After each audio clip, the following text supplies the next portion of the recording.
Well, hello, welcome to my kitchen. If you are new here, I am Tina with Hanging with Frugal Tina. All of you, thank you for tuning in. I truly mean it. So what are we doing? Let's just dive right in. I got to thinking about the prices. You know, I'm laying in bed doing my thing at nighttime, and I started thinking about the prices, and Tina, I'm on a fixed income. So it's not like I can pull an extra shift and get more money. I have to be quite creative and making my money stretch. Welcome to the rest of the world. I know, everybody's in this boat. So I made a list in my head of about 9 different dishes that I make that are under $10. And when I mean under $10, and it's for my large family, I mean 2 of them are close to $10. One's $10, I think, and change, maybe, depending if I get a good price or not.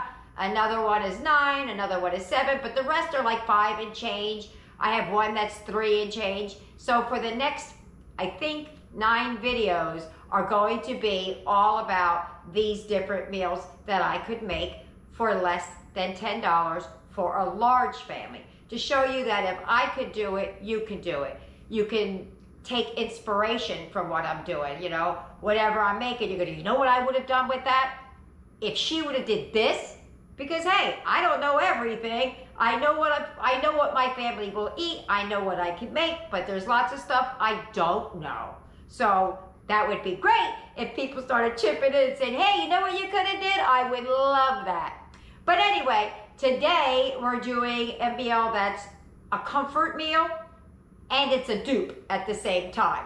So this is one of my higher price ones. This, I think, is $9.20 some cents. I'll put it up here, but it'll most certainly make it into the video of what I paid for everything. We're going to be making Philly cheesesteak casserole, and that's for my entire family, not just for one. So I'll give you a cost breakdown. If I went out and bought this, how much would it have cost me? So let's get it, let's go, let's heat up the pots. Come on. I was so busy banging my gums, I had to run back over here. A way to keep your costs down is to freeze things. When you see something going a little bit soft, like, here we go. There's a piece of a red pepper. There's a piece of an orange pepper in here. I would have had to go out and buy this because I just let it go bad, threw it away. I saw this going just a little bit like I wasn't too sure what it was gonna do. Boom, in the freezer it went, and now I'm only gonna be using it for cooking, but I didn't have to go out and buy a pepper for tonight's dinner. As a matter of fact, I had these 2 halves and this whole yellow one. I thought it was green. So in my video, I'm charging myself for a green pepper because that's what I thought this was, but this is what I have. This is what I actually have. So let's get back over there and start cooking. Come on.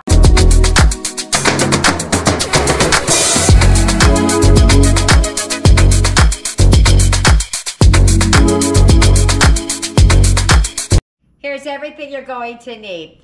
I have 2 different kinds of steak seasoning out because I haven't decided which one I want. I got a bag of dollar rolls from Walmart. I got some sliced provolone back there. I got the Worcestershire sauce out because I have 2 packs of ground turkey, not ground beef.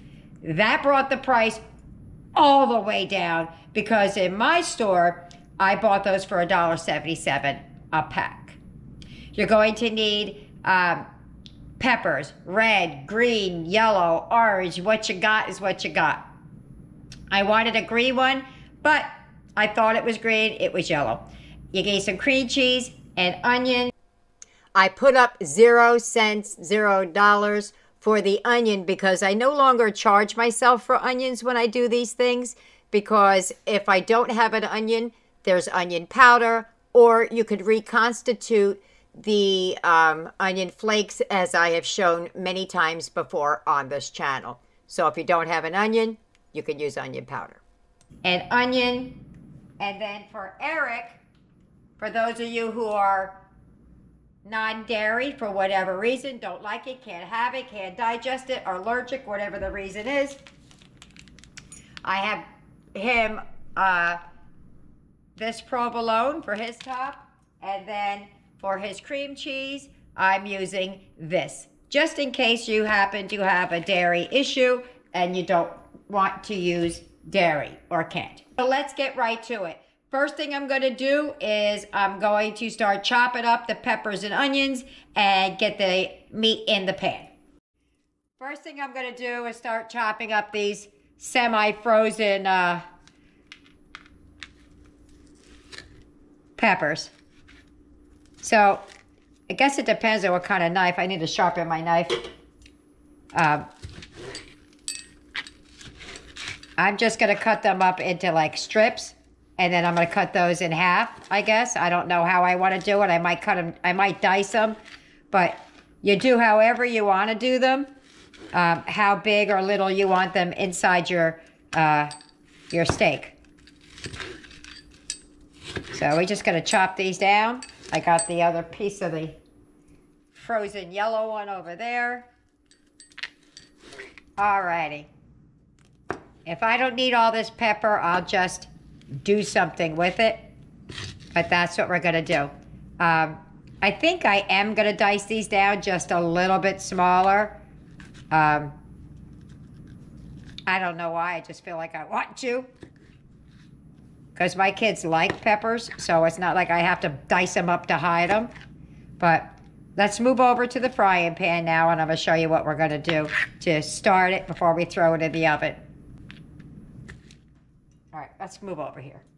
Totally forgot the onion. Watch how fast I make this turn into that. All right, I'm gonna put a little bit of spray in the pan because it is turkey. I don't want it to stick. So I'm gonna open these 2 packs up and I'm gonna put them inside the pan. One of these is still a little bit frozen. I forgot to take 2 out. I only took 1 out. That's 1, 2, and if you've never seen this trick before, I can't show you. You take the top and you just twist it and it comes straight out. Boom. See, that's the one that's frozen a little bit. Oh, they're both still a little frozen.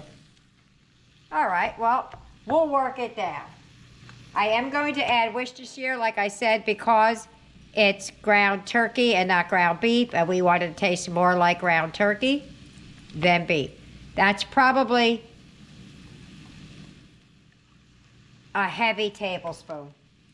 So we're just gonna brown that up real quick, and we're gonna season it up with the steak seasoning. Let me just get this chopped down a little bit.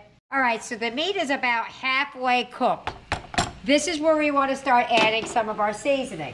Let's go with the Dollar Tree seasoning because everybody has a Dollar Tree, at least I think. So we're just going to add that in. As much or as little as you like. Don't worry about this, we'll get rid of all that. We're also going to start adding the peppers and the onions.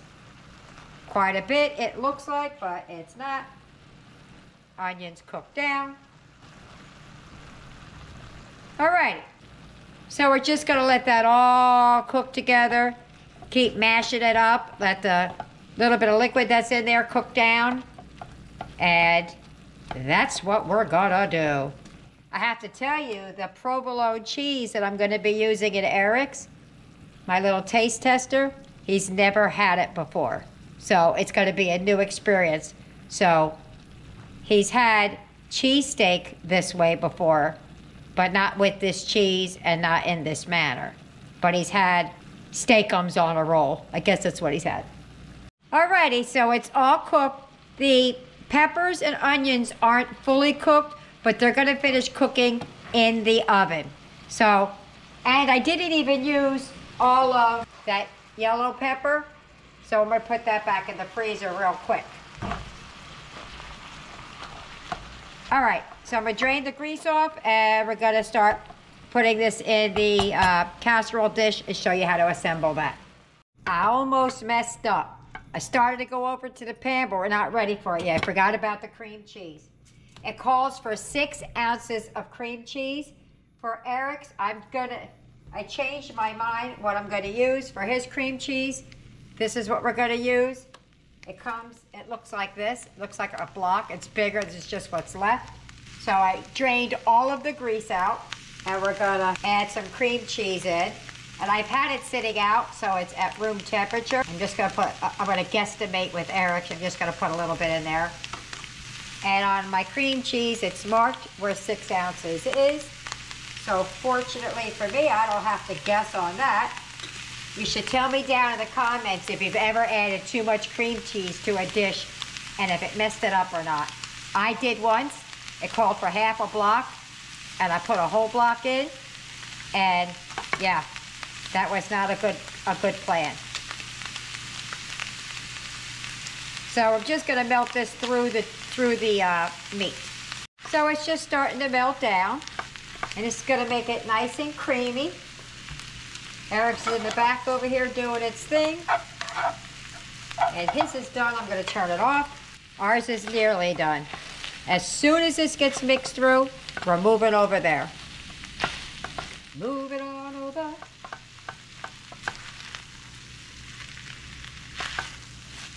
All right, so let me just mix this through, and I'll be back right before we move.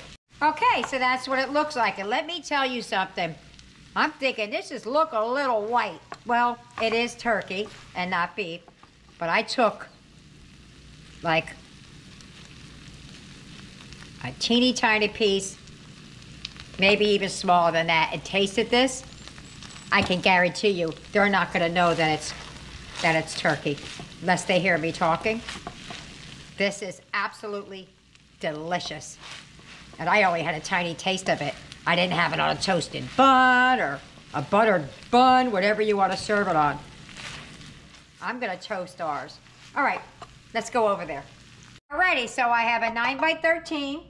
You know what? I don't know if I'm supposed to or not, but I think I'm just gonna spray it just for grins. Just in case.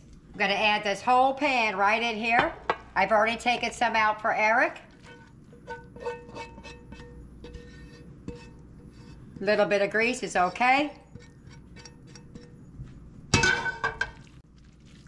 All right, so all you gotta do is this in the 9 by 13. I got Eric's over here already with some provolone on top. The recipe calls for 7 slices. I don't know why 7 is the magic number, but 7 is the number. So I got my slices. I'm gonna go with whatever I feel like doing, because maybe 7's the magic number because you could fill in the little areas, because 7 was the magic number. So I guess. All right, so that's gonna go in the oven for 350 degrees. The kids all took a vote because for sides, I usually don't include that in there, not always anyway, because I'll just grab whatever we have in the house. I was just thinking like maybe some random chips or something like that, but the kids decided they wanted French fries, so I had to go dig some out of the freezer. But that's where we're at. That's going in the oven, covered on 350. It says for 25 minutes. I don't know that it's gonna take that long to melt that cheese down, so let's just do it. Cheesesteak is almost done. I put a little bit of butter on the rolls, and I'm just gonna stick them under the broiler to toast them up. Rolls are all toasted. Let me get the cheesesteak out of the oven, and it's time to put it together. There is Eric's. That's just how his cheese melts.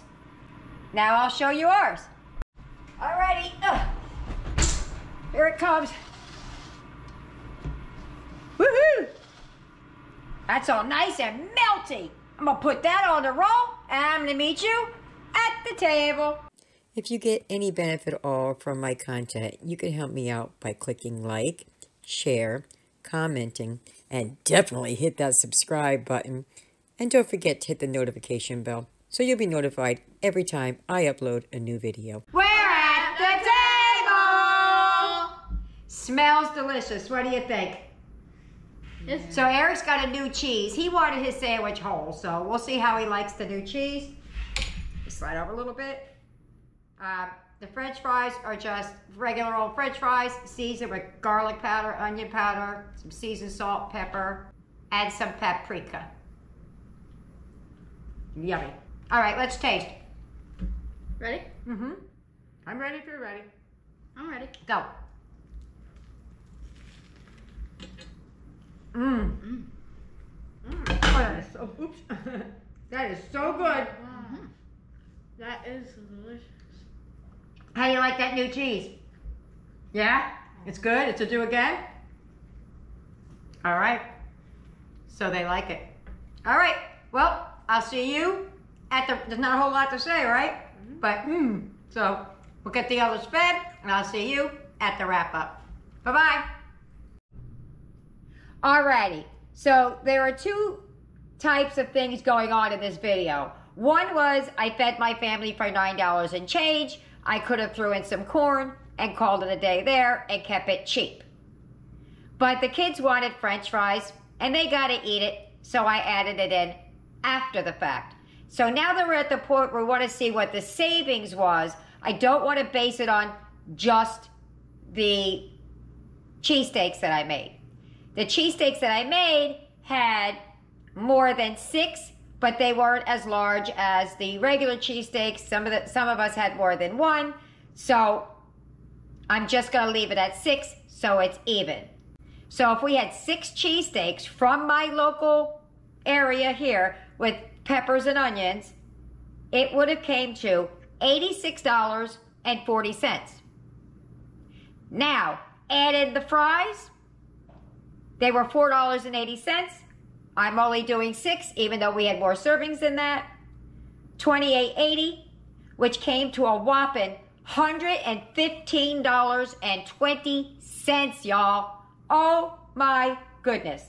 I think our savings were $103.21. But what a savings. And if we just based it on just the cheesesteaks alone and nothing else, the savings were $77.38. How crazy is that? So there you go. I hope you try it. I hope you like it. I know I did. Leave me a comment either way. See you later. Bye.